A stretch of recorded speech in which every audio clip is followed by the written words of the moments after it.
Imagine a cena de alguém com muita sede, mas uma sede tão grande a ponto da língua ficar seca e grudando no céu da boca.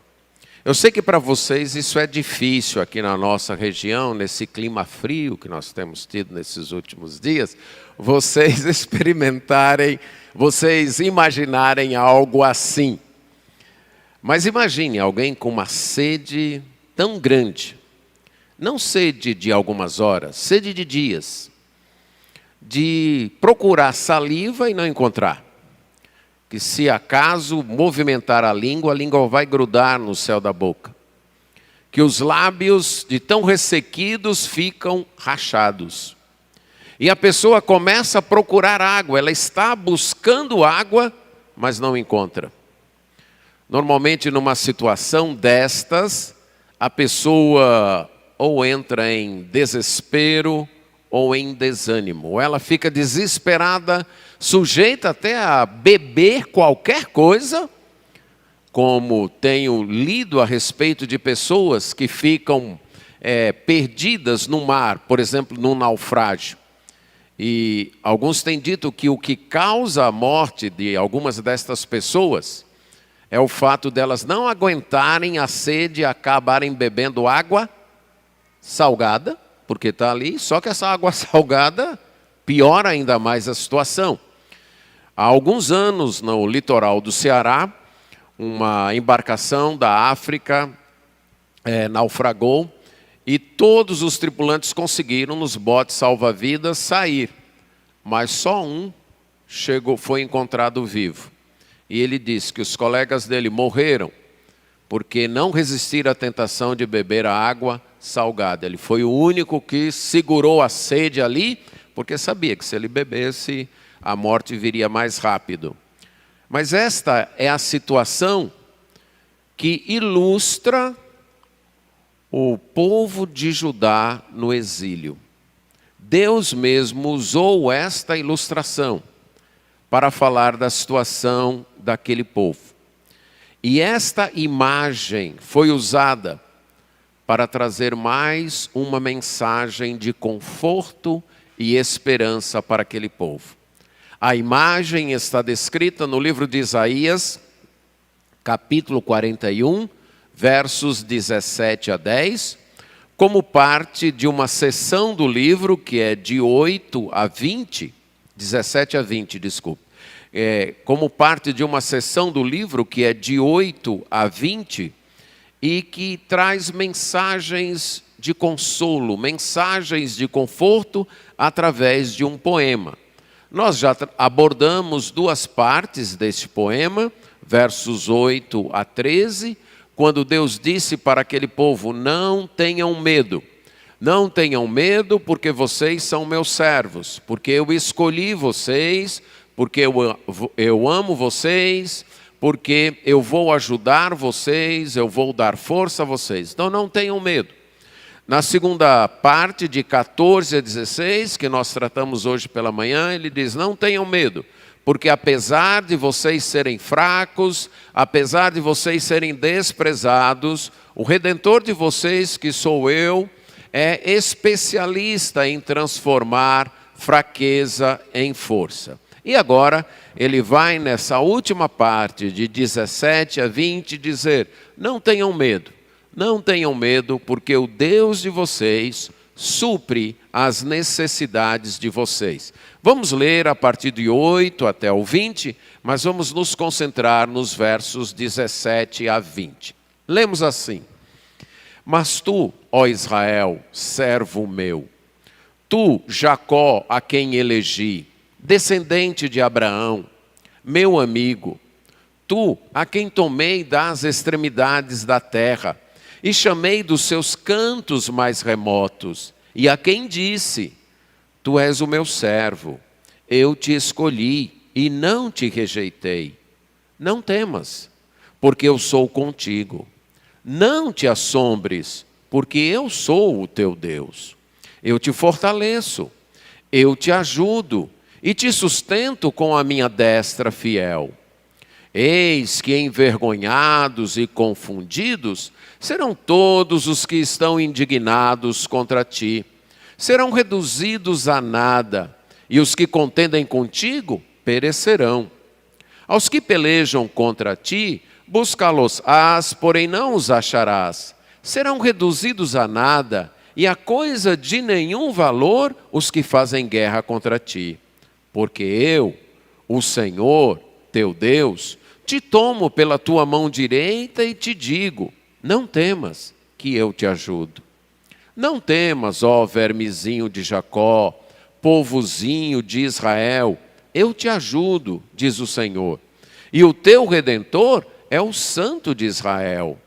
Eis que farei de ti um trilho cortante e novo, armado de lâminas duplas. Os montes trilharás e moerás, e os outeiros reduzirás a palha. Tu os padejarás, e o vento os levará, e redemoinho os espalhará. Tu te alegrarás no Senhor, e te gloriarás no Santo de Israel. Os aflitos e necessitados buscam águas, e não as há, e a sua língua se seca de sede. Mas eu, o Senhor, os ouvirei. Eu, o Deus de Israel, não os desampararei.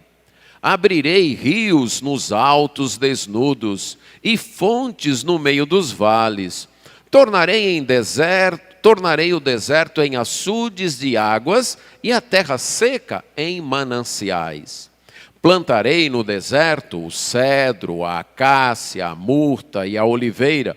Conjuntamente porei no ermo o cipreste, o olmeiro e o bucho, para que todos vejam e saibam, considerem e juntamente entendam que a mão do Senhor fez isso e o Santo de Israel o criou. Oremos. Senhor nosso Deus, chegamos à tua presença através do teu Filho, o Senhor Jesus. Chegamos reconhecendo a ti como nosso Senhor, nosso Rei, e nós como teus súditos, que oferecemos esse tempo para te cultuar, para manifestar nossa submissão, nossa gratidão a ti. E nessa parte do culto, recebemos a tua lei, a tua instrução, a tua palavra. Sabemos que não temos condições de compreendê-la por nós mesmos, que carecemos da assistência do teu Espírito Santo. Então nós suplicamos que ele realize isso em nossas mentes e corações. Pedimos isto em nome de Jesus. Amém. Não tenham medo. Deus supre as necessidades de seu povo. E eu quero destacar 3 maneiras como Deus supre as necessidades de seu povo nesse texto. Como eu tenho repetido, esse texto está na parte do livro de Isaías, que é chamado livro do consolo, porque contém profecias que foram dirigidas para o povo que estava no exílio. Haviam sido levados para o exílio na Babilônia por conta de sua teimosia, do seu pecado, do seu afastamento de Deus. Durante séculos, Deus esteve enviando profetas, seus mensageiros, para aquele povo, desafiando aquele povo a abandonarem as falsas confianças, os ídolos, a confiança em si mesmo e a confiança nas nações em volta, e a confiarem exclusivamente em Deus. Mas o povo, vez após vez, teimosamente, voltava a confiar em falsos deuses, nos seus próprios recursos e nas nações em volta. Até que chegou o dia em que Deus permitiu que o Império Babilônico conquistasse aquela terra e levasse aquele povo para o exílio. Isaías, sabendo disso, profetizou para aquele povo que estaria vivendo 150 anos depois e deixou as profecias registradas no seu livro. Estas profecias, então, tratavam do conforto de Deus, do consolo de Deus. Para aquele povo que já tinha reconhecido a disciplina de Deus e agora arrependido, estava retornando para Deus, mas que também se encontrava em desânimo, achando que por causa do seu pecado, Deus não mais voltaria a tratar com eles. Deus não mais atenderia os seus pedidos. Eles se viam então desanimados, sem esperança de até retornar para a sua terra e reconstruir suas vidas. E nessa parte do texto, Deus então vai dizer para eles: não tenham medo. O Deus que vocês têm, o Deus que escolheu vocês, esse Deus supre as necessidades. E esse Deus supre as necessidades respondendo ao clamor de seu povo, respondendo às orações de seu povo. Neste verso 17, no qual ele usa a imagem de aflitos e necessitados que estão buscando águas e não encontram, e que estão tão sedentos que a sua língua de sede se seca, Deus diz: mas eu vou ouvir. E essa palavra ouvir poderia também ser traduzida como responder. Eu vou responder. E aqui fica pressuposto, subentendido, que aqueles estavam clamando a Deus, estavam buscando a Deus. A dupla de termos aflito e necessitado é usada várias vezes no Antigo Testamento para tratar dos desolados, dos desvalidos, daqueles que não tinham condições de prover para si mesmos. Não se referia apenas aos carentes, aqueles que estavam necessitados. Mas além de carentes e necessitados, eles eram impotentes, incapazes de trabalhar e conseguir recursos para suprir esta carência, para suprir esta necessidade. Esta é a ideia dos dois termos que aparecem em Deuteronômio, em Provérbios e em Salmos. De pessoas que além de estarem numa situação de carência e de necessidade, também eram pessoas que não tinham condições de resolver o seu problema. Então fala desses aflitos e necessitados aqui com sede, buscando água. A ideia é de uma busca constante, de aflitos e necessitados que estavam buscando, que buscavam constantemente água. A imagem utilizada é de sede, uma das necessidades mais prementes do ser humano. Uma necessidade que produz um grande aperto, uma grande aflição, chega a ser angustiante e que exige uma ação rápida, porque caso contrário, a pessoa começa a se desidratar e pode morrer. A sede utilizada aqui é tão intensa que diz que a sua língua fica seca. Eles estão buscando água, eles estão procurando suprir esta necessidade, mas eles não encontram água, não conseguem encontrar água. A sede aqui é usada como figura, de modo ilustrativo, tanto para expressar qualquer necessidade que o ser humano tenha, como para trazer à memória os eventos do Êxodo, desde que o povo de Israel, primeiramente, fora liberto do Êxodo e começou sua caminhada no deserto. E várias vezes eles enfrentaram o problema da falta de água, o problema da sede, e Deus supriu, tirando água da rocha. Então, com esta memória, Deus queria, trazendo isto à lembrança, Deus queria dizer para aquele povo no exílio que Ele era suficientemente poderoso para suprir as necessidades deles. Onde eles estavam, não havia essa necessidade de água, eles estavam na Babilônia, banhada por 2 rios e com muitos canais, ficava na Mesopotâmia, a terra entre os rios. E quando eles voltassem para Judá, eles também não teriam grandes problemas de água, porque eles estariam aí seguindo o rio Eufrates, depois mais ao norte pegariam a lateral de outros rios até chegar no norte da Galiléia, onde poderiam acompanhar o Rio Jordão até chegar perto de Jerusalém. Por isso que nós acreditamos que o uso de sede, de necessidade de água aqui é ilustrativo, para falar de todas as necessidades que o ser humano tem, físicas e espirituais. Já foi assim utilizado nas Escrituras a ideia de sede. Veja o Salmo 42, versos 1 e 2, quando o salmista diz, no Salmo 42, 1 e 2, como suspira a corça pelas correntes das águas, assim por ti, ó Deus, suspira a minha alma.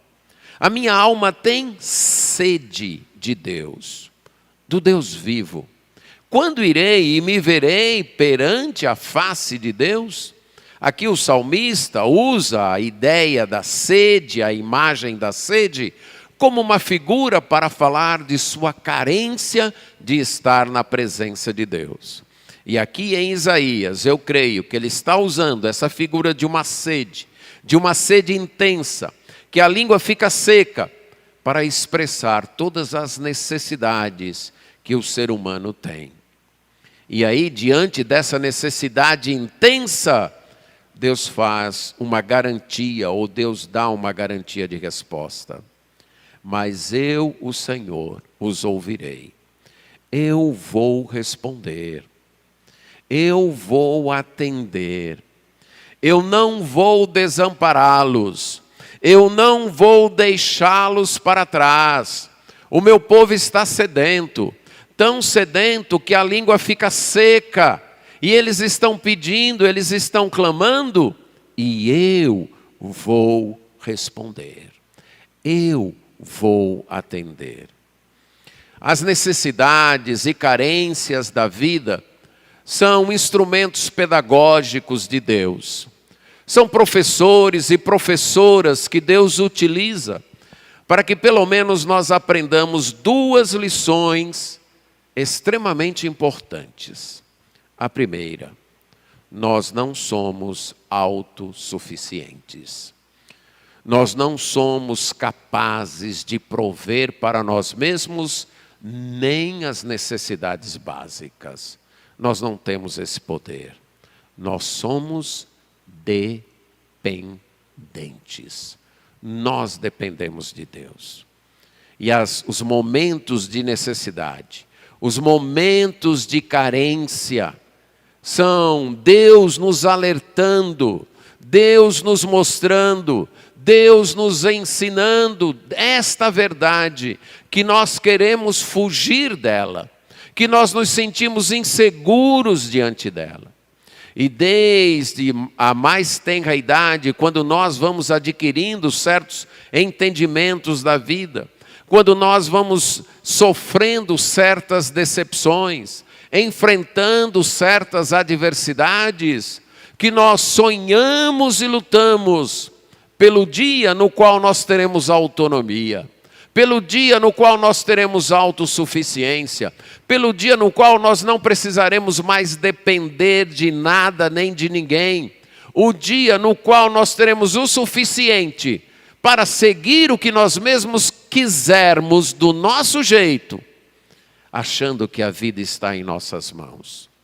Tal qual aquele rico da parábola de Jesus, lá em Lucas, que conseguiu uma safra muito grande, excedente, e aí ele construiu celeiros maiores e colheu todos os seus grãos naqueles celeiros. E aí disse para sua alma: alma, agora você está segura, agora você tem o suficiente, agora você tem aí em depósito bens para muitos anos, agora você pode só desfrutar, comer, beber e se regalar.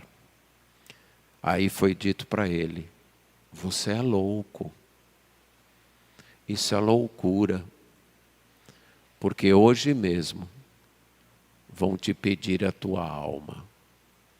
A palavra pedir ali é pedir de volta o que foi emprestado.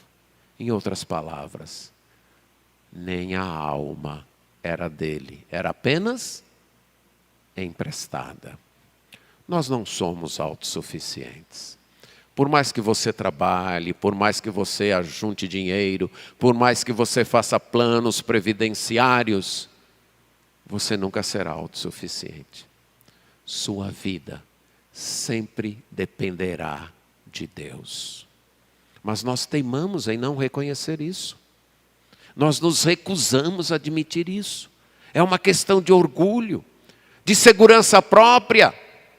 E aí vem as necessidades, vem as carências da vida, vem os contratempos.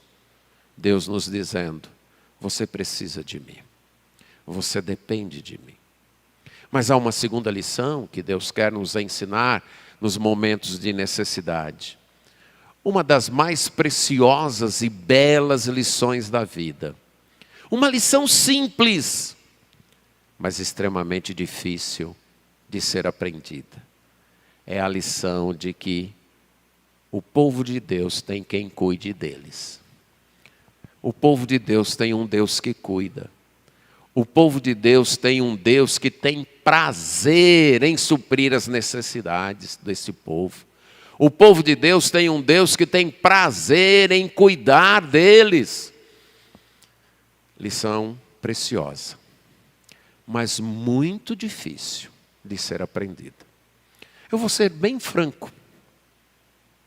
Sendo pastor dessa igreja já há alguns tempinhos, eu penso que ninguém nessa igreja ainda aprendeu essa lição.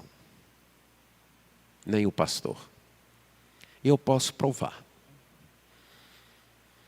A gente pode dizer que aprendeu essa lição no dia em que a necessidade bate na porta e antes de qualquer outra coisa, a gente clama a Deus. No dia que isso se tornar um hábito na sua vida, no dia que você reagir aos problemas e às necessidades de maneira instintiva, clamando a Deus imediatamente, antes de pensar em qualquer outra solução ou jeito a dar, aí você aprendeu a lição.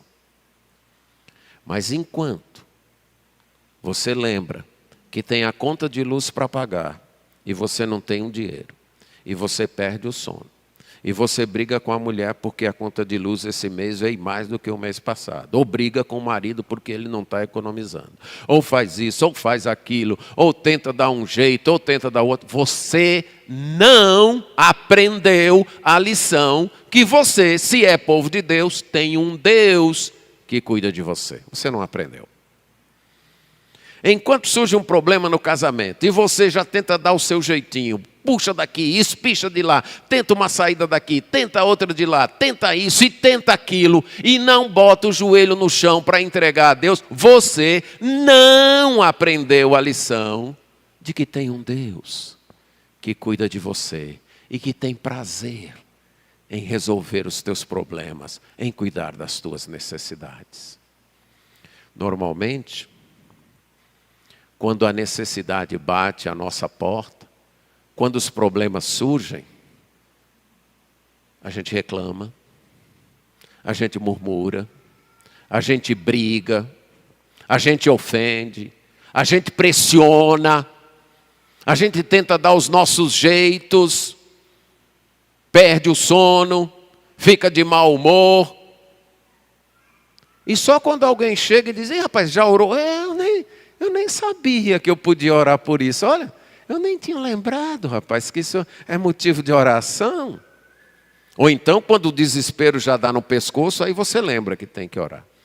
Enquanto nossas reações forem assim, nós não aprendemos a lição que nós temos um Deus que tem prazer em cuidar de nós. Um Deus que está disposto a cuidar de nós. Agora, no dia em que o problema chegar, em que nos nossos relacionamentos você perceber que não está indo bem, e que você não consegue mais dar jeito. E que toda vez que aquilo dói, você simplesmente vira para Deus: Deus, está vendo essa situação? Está vendo a minha esposa, o meu marido, os meus filhos, os meus pais? Deus, eu não dou jeito. Eu não dou jeito nem em mim, dirá nos outros. Mas o Senhor dá. E eu coloco em tuas mãos. E isso se torna um hábito em sua vida. Em todo momento de conflito, em todo momento de decepção, em todo momento de frustração, você parar de puxar a corda ou de forçar a barra e colocar nas mãos de Deus, você está aprendendo a lição. Quando você lembrar que tem as contas para pagar e não tem dinheiro suficiente, já não sabe mais o que fazer, mas ao invés de se desesperar, perder o humor, de brigar com um ou com outro, ou de reclamar, você, Deus, olha, a conta de luz está vencendo. E eu não tenho dinheiro. Mas o Senhor tem. E eu estou contando para o Senhor. Deus, a situação está tão grave que eu estou como aquele povo lá de Israel, sem água. A língua já está seca. E eu não sei onde arrumar recursos. O aluguel já está vencendo e eu não sei o que fazer. Mas, ó Deus, está aí. O Senhor cuida de mim.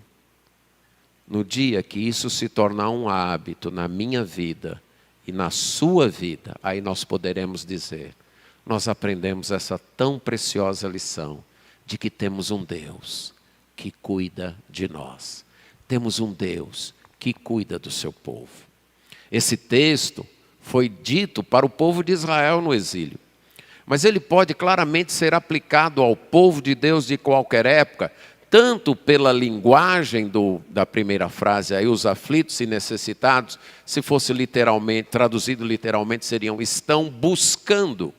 Então todos aqueles que estão buscando águas, estão com necessidades e não conseguem resolver, mas pertencem ao povo de Deus e clamam a Deus, Deus responde. Mas não só por isso, por uma palavra de Jesus em Lucas 12, 19 e 20, quando Jesus estava ensinando para os seus discípulos que eles não deveriam viver preocupados quanto às necessidades básicas da vida.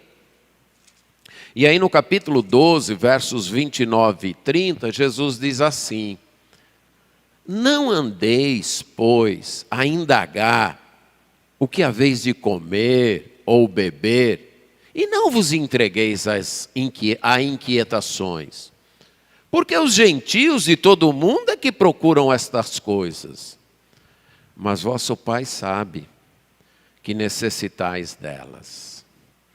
O povo de Deus tem um pai.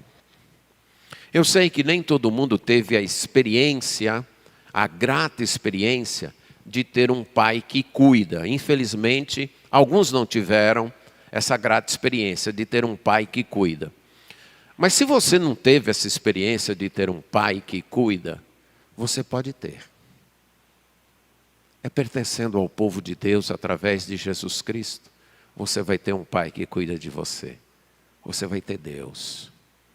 Jesus está dizendo, não fique aí preocupado, perdendo noite de sono.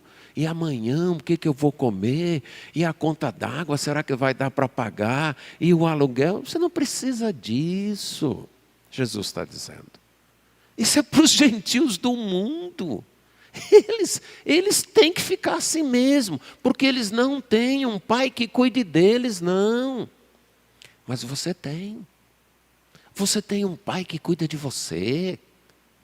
Você tem um pai que prometeu suprir as tuas necessidades. Você tem esse pai. Então por que o medo? Por que o desespero? Por que o pânico? Por que a ansiedade? E a resposta, sabe qual é? É porque eu não confio no meu pai. Eu não confio no meu pai. Eu sei que ele é poderoso, eu sei que ele é o criador de tudo, eu sei que ele é o governador da história, mas não consigo confiar nele. Eu só consigo confiar em mim mesmo. Então, se eu trabalhar e tiver o dinheiro para pagar as contas do mês, aí eu durmo tranquilo. Aí eu não brigo com ninguém, aí a mulher até nota a diferença. Ela sabe o dia que o mês que rendeu mais e o que rendeu menos pelo meu humor. Está entendendo? Você confia mais em você mesmo do que no seu pai, que é Deus. Esta é a verdade. Porque se você confiasse no que Jesus está dizendo, vocês têm um pai. Vocês têm um pai que sabe das necessidades de vocês. Vocês não têm que estar andando aí preocupado, ansioso, arrancando os cabelos, perdendo hora de sono e tentando se mordendo uns aos outros por conta das necessidades e problemas da vida, não. Vocês têm um pai. Vocês têm um Deus. E quando nós não nos comportamos assim, nós estamos negando isso. Nós estamos afirmando, eu tenho, mas não confio nele não. Eu prefiro me garantir primeiro. Sabia que eu até oro, mas eu oro mais tranquilo quando já está garantida lá a quantia para pagar as contas. Aí eu oro até mais tranquilo. Isso é incredulidade. Isso é falta de confiança. Lembre-se do que Jesus disse. Vocês têm um pai. Um pai que cuida de vocês. O apóstolo Paulo, lá em Filipenses 4, 6 e 7. Não andeis ansiosos de coisa alguma. O que é coisa alguma? O que fica fora de coisa alguma? Casamento. Ele não disse casamento, mas está fora. Então, é isso? Criar filho. Ih, também não está aí. É isso? Conta para pagar. Comida. Roupa. Aluguel. Emprego. Escola. O que fica fora de coisa alguma? Nada. Não andeis ansiosos de coisa alguma. Em tudo, porém, façam conhecidas diante de Deus as vossas petições, pela oração, súplicas e ações de graças. E a paz de Deus, que excede todo entendimento, vai guardar o vosso coração e as vossas mentes em Cristo Jesus. Quando a gente tem um pai que cuida, a gente tem paz, não é verdade? Está tranquilo, meu pai resolve. Meu pai resolve isso aí. Eu não precisa nem me preocupo, meu pai vai resolver. Pois nós temos um pai assim. Nós temos um pai que cuida. Nós podemos ter paz no coração. O apóstolo Pedro, em 1 Pedro 5, 7, lançando sobre ele metade da vossa ansiedade. É assim que está escrito lá? Não? 90% da vossa ansiedade. É assim que está escrito lá? Como é que está? Toda vossa ansiedade. Por quê? Porque ele, escute isso com doçura, porque ele tem cuidado de vocês. É doce isso, né? O problema é que ele não confia, mas é doce. Você ouvir, deixa com Deus todas as tuas preocupações, porque Deus tem cuidado de você. Deus está cuidando de você. Também em Filipenses 4,19, o apóstolo Paulo diz, e o meu Deus, segundo a sua riqueza em glória, há de suprir algumas das vossas necessidades. É assim que está lá? 90%, 10% também é com você. Você não pode querer que Deus faça tudo. É assim que está lá? Todas as vossas necessidades. Esse é o nosso Deus. Esse é o nosso Deus. Ele diz, eu não vou abandonar o meu povo. Eu vou ouvir. Eu vou atender. Eu não vou deixar o meu povo com a língua seca. Não. Eu vou atender. A questão é, nós vamos confiar? Essa é a questão, ok? Então, nosso Deus, não precisamos ter medo, porque o nosso Deus supre as necessidades do seu povo. E Ele supre respondendo às orações. Mas em segundo lugar, Ele supre transformando situações. E aí os próximos versos, lá 18 e 19, numa linguagem poética, é dito então, Deus diz: eu abrirei rios nos altos desnudos e fontes no meio dos vales. Altos desnudos falam de montanhas onde não tem nada, montanhas onde só é rocha, certo? Montanhas onde não tem árvore, onde não tem fonte, onde não tem nada. Aí Deus diz: olha, eu sou capaz de abrir um rio lá nesses altos desnudos. Eu sou capaz de fazer surgir um rio lá. E também nos vales, eu sou capaz de fazer surgir fontes nos vales. Essa é uma linguagem, uma figura de linguagem inclusiva. Quando então fala de montes e vales, não quer dizer que Deus só é capaz de fazer surgir um rio lá no monte e uma fonte lá no vale. Não, é uma linguagem inclusiva. Quer dizer, Deus é capaz de fazer surgir água, fazer surgir um rio, fazer surgir uma fonte em qualquer lugar. Ele é esse Deus. Em todo e qualquer lugar Ele é poderoso para fazer surgir uma fonte de água. Ele é capaz de tornar o deserto numa lagoa, num lago de águas. Ele é capaz de tornar a terra seca em mananciais. Esse é o nosso Deus, o Deus que transforma situações. Então, já que o problema levantado aqui era a sede, Deus diz: não se preocupem. Eu sou o Deus que, durante o tempo que vocês estiveram no deserto, eu fiz sair rocha, eu fiz sair água de rocha. Eu fiz isso. Eu ainda sou esse Deus. Eu sou o Deus que transforma situações. Está chegando o final do mês e o dinheiro não surge para pagar, e você olha e diz: está um verdadeiro deserto, é um alto desnudo isso aqui, não tem nada. Eu olho e não consigo enxergar uma saída sequer. E Deus está dizendo: pois eu sou o Deus que resolve isso. Eu sou o Deus que faz surgir rios nos altos desnudos. Eu sou o Deus que transforma situações. Eu sou o Deus capaz de tirar água do nada. Afinal, eu criei o mundo do nada. Tudo isso que existe, os oceanos, as terras, as estrelas, eu criei do nada. E você ainda duvida que eu sou capaz de, do nada, arrumar uma saída para o teu problema? Deus está dizendo: eu sou o Deus que cuido das tuas necessidades. Você não precisa ter medo. Eu sou o Deus que transforma situações. Aí ele continua: lá no deserto eu vou plantar o cedro, a acácia, a murte, a oliveira, e também na terra árida o cipreste, o olmeiro e o bucho. São citados 7 tipos de árvores que nem todas nós conseguimos identificar. Algumas são grandes, como o cedro, outras eram árvores eram árvores de um tamanho menor, como a murta, cujo nome literalmente é a daça, e um arbusto que produzia uma flor roxa e vermelha. Outras árvores a gente não consegue identificar com precisão, mas todas eram árvores comuns ali na Palestina.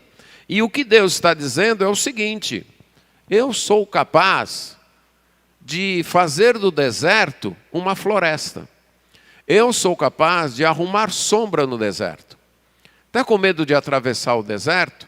Pois eu sou o Deus capaz de dar sombra e água fresca num deserto. Sou capaz de fazer surgir um rio, uma fonte, transformar num lago e reflorestar todo um deserto. Deus está dizendo: eu sou o Deus capaz de fazer isso. E é assim que eu supro as necessidades do meu povo. Eu supro as necessidades do meu povo transformando situações. Acredita nisso? Acredita mesmo que o teu Deus é o Deus que te diz: não tenha medo, eu supro as tuas necessidades. Eu cuido de você. Eu cuido de você respondendo às tuas orações. Eu cuido de você transformando as situações. e eu cuido de você para que isto sirva de testemunho para mim. Verso 20. Para que todos vejam e saibam, e considerem e juntamente entendam que a mão do Senhor fez isso, e o Santo de Israel o criou. Uma razão para Deus permitir problemas, necessidades em nossa vida, é que isto sirva de testemunho. Para que quando a solução apareça, as pessoas possam ver que foi Deus operando, que foi Deus atuando. Preste atenção aqui no acúmulo de verbos, no verso 20. Para que todos vejam e saibam e considerem e juntamente compreendam. A ideia é que quando as pessoas olharem para o que está acontecendo na vida do povo de Deus, quando as pessoas perceberem a grande necessidade que eles tinham e como aquilo foi resolvido, estas pessoas considerando e pensando, elas só possam chegar a uma conclusão. Qual? Foi a mão de Deus. Foi o poder de Deus. Foi esse Deus Supremo, Santo de Israel que fez. Não tem outra explicação, só pode ter sido Deus. E aí Deus usa aquela necessidade, aquela aflição, como meio de testemunhar. Isso pode ser ilustrado no livro de Neemias. Lembra que Neemias voltou para Jerusalém para reconstruir os muros? Ele estava entre aqueles que voltaram então, um tempo depois, lá da terra do exílio, para reconstruir os muros. E ele enfrentou muitos obstáculos, a começar do próprio povo, alguns desanimados, outros sem querer cooperar, uns explorando os outros. Além de oposição externa, em 7 momentos, o livro narra de uma forte oposição dos inimigos em volta para tentar impedir a construção do muro. Mas os muros foram construídos em 52 dias. Em 52 dias, todos os muros de Jerusalém foram construídos, as portas colocadas. E lá, Neemias escreve: e os nossos inimigos reconheceram que foi a boa mão de Deus. Entende como funciona a necessidade quando a gente confia em Deus? A gente deixa nas mãos de Deus, Deus resolve, e aí as pessoas olham: mas como foi que você conseguiu? Você não tinha condições. Como foi que esse casal se ajeitou? São arrogantes, são orgulhosos, são pecadores, só viviam brigando. Como foi que eles conseguiram se ajeitar? Só tem uma explicação: Deus. Como foi que esse pessoal conseguiu sair dessa? Não tinha condições, eu conheci esse pessoal. Eles não tinham condições, não. Como foi que eles conseguiram sair disso? Foi isso, não foi. Foi aquilo, não foi. Só pode ter sido uma coisa: o poder de Deus, a graça de Deus. Agora, quando a gente enfrenta uma necessidade, um problema, e a gente fica tentando dar o nosso jeito, puxa daqui, empurra de lá, força a barra de lá, tenta fazer algo errado aqui, tenta fazer um negócio escuso acolá, além de perder noites de sono, de arrumar problemas, nós estamos perdendo uma oportunidade de testemunhar, de deixar o nome de Deus ser engrandecido, de fazer com que as pessoas saibam: foi Deus, foi Deus. E Deus está dizendo isso para o povo de Israel: eu vou fazer assim com vocês, eu vou suprir a necessidade de vocês, para que todos vejam, para que eles saibam, para que quando eles considerarem e pensarem, eles cheguem a uma conclusão: foi a mão do Senhor que fez isso. Esse povo estava lá escravizado na Babilônia. Eles não tinham como chegar aqui, construir esses muros, esse templo, reconstruir. Não tinha como. Então como foi que eles conseguiram?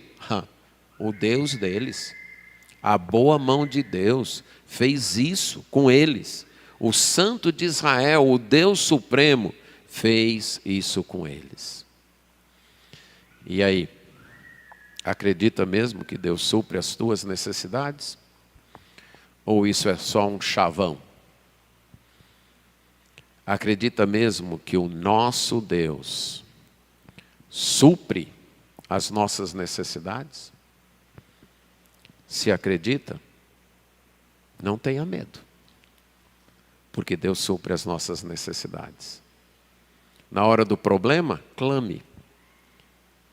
Continue pedindo, continue clamando e espere Deus transformar situações e use a oportunidade para glorificar a Deus. Se você de fato acredita nisso, a partir de agora, com as necessidades que você já tem, com os problemas que você já enfrenta, com as lutas que você tem no dia a dia, ao invés de brigar, de discutir, de tentar puxar daqui, empurrar de lá, chutar, xingar, falar, brigar, clame a Deus. Clame a Deus. Diga a Deus, olha, aqui em casa, a minha situação é aquela lá do povo, viu? A língua já está seca. E talvez não seja nem seca de sede, seca de tanto falar, Deus, e não resolve. Mas eu quero parar de falar agora e confiar em Ti. Eu quero colocar diante de Ti o problema. Deus, olha, o fim do mês está chegando e eu não sei como eu vou pagar as contas, não. Mas eu também não vou me preocupar com isso, não. Eu vou colocar em Tuas mãos. Deus, ó, tem essa doença, tem aquele conflito. A partir de hoje, importune apenas a Deus. Nem você mesmo se importune. Importune a Deus. Deixe nas mãos dEle. Confie nele. Entregue para Ele. Não tenha medo. O nosso Deus supre as necessidades, respondendo às orações do seu povo, transformando situações para testemunhar do seu nome. Então, não tenha medo. Deus supre as nossas necessidades. Amém.